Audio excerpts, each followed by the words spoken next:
بہت کم لوگوں کو معلوم ہے کہ 1965 میں انڈیا اور پاکستان کے درمیان جنگ کی بنیاد رن آف کچھ کے ویران علاقے میں ہونے والی ایک چھوٹی سی جھڑپ سے رکھی گئی تھی۔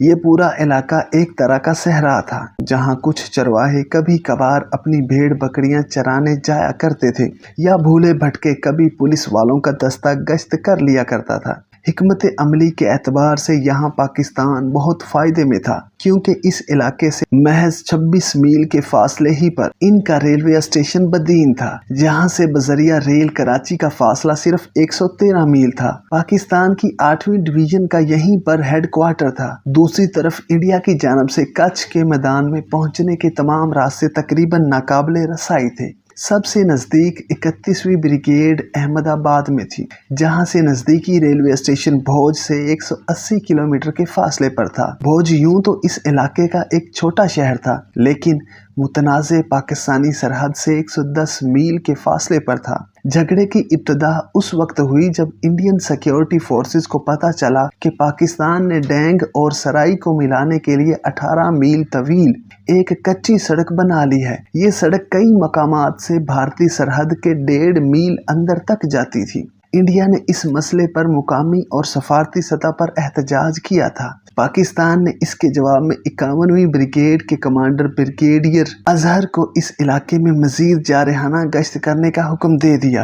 ادھر مارچ کے آتے آتے انڈیا نے بھی کجر کوٹ کے قریب نصف کلومیٹر جنوب میں سردار چوکی بنا لی۔ پاکستان کے commander major general Tikka Khan نے بریگیڈیئر اظہر کو حکم دیا کہ حملہ کر کے انڈیا کی نئی بنی سردار چوکی کو تباہ کر دیا جائے۔ 9 اپریل کی صبح 2 بجے پاکستانی حملہ شروع ہوا۔ انہیں سردار چوکی، جنگل اور شالیمار نام کی 2 مزید انڈین چوکیوں پر قبضہ کرنے کا حکم بھی دیا گیا۔ شالیمار چوکی پر تعینات اسپیشل ریزرو پولیس کے جوان مشین گن اور موٹر فائر کے کور میں آگے بڑھتے ہوئے پاکستانی فوجیوں کا مقابلہ نہیں کر پائے۔ تاہم سردار چوکی پر تعینات پولیس اہلکاروں نے زبردست مزاحمت کی۔ 14 گھنٹوں کے زبردست حملے کے بعد بریگیڈیئر اظہر نے گولہ باری روکنے کا حکم دیا۔ اس دوران سردار چوکی کی حفاظت پر مامور پولیس اہلکار 2 میل واپس وجیو کوٹ چوکی پر چلے آئے۔ پاکستانیوں کو اس کا پتہ نہیں چلا اور انہوں نے بھی اپنے فوجیوں کو واپس اسی جگہ پر واپس کرنے کا حکم دیا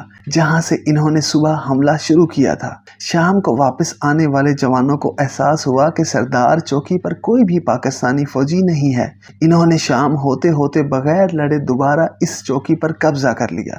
BC چکرورتی نے اپنی کتاب ہسٹری آف انڈو پاک وار 1965 میں تبصرہ کیا ہے کہ پاکستان کی 51ویں بریگیڈ کے کمانڈر نے اتنے ہی اناڑی پن سے آپریشن کو ہینڈل کیا جتنا انڈیا کی 31ویں انفینٹری بریگیڈ کے بریگیڈیئر پہچانی نے۔ انڈیا نے صورتحال کی سنگینی کو دیکھتے ہوئے میجر جنرل ڈن کو ممبئی سے کچھ بھیجا۔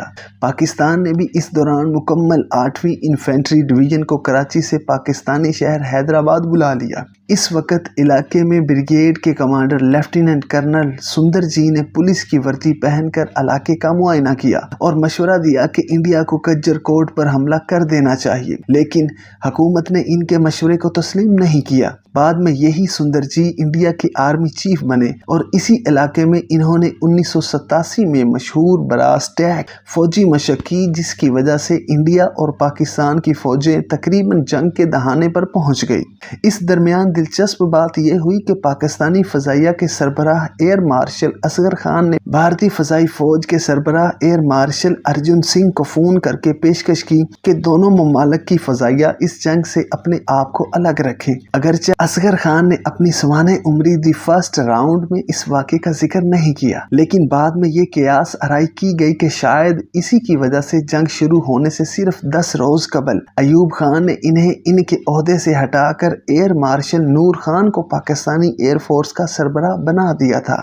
اپریل کو بریگیڈیئر افتخار جنجوا کی قیادت میں پاکستانی فوجیوں نے سیرابید پر قبضہ کر لیا۔ انہوں نے اس کے لیے پوری 2 ٹینک ریجمنٹیں اور توپ خانے کا استعمال کیا اور انڈین فوجیوں کو پیچھے ہٹنا پڑا۔ اگلے 2 دنوں میں انڈین فوجیوں کو بیئر بیت کی چوکی بھی خالی کرنا پڑی۔ انڈیا کو اس وقت اور شرمسار ہونا پڑا جب پاکستان نے ملکی اور غیر ملکی صحافیوں کو بلا کر انڈین فوجیوں کے چھوڑے ہوئے ہتھیاروں اور گولہ بارود دکھائے۔ بعد میں برطانیہ کی مداخلت سے دونوں فوجیں اپنے پرانے محاذ پر واپس چلی گئیں۔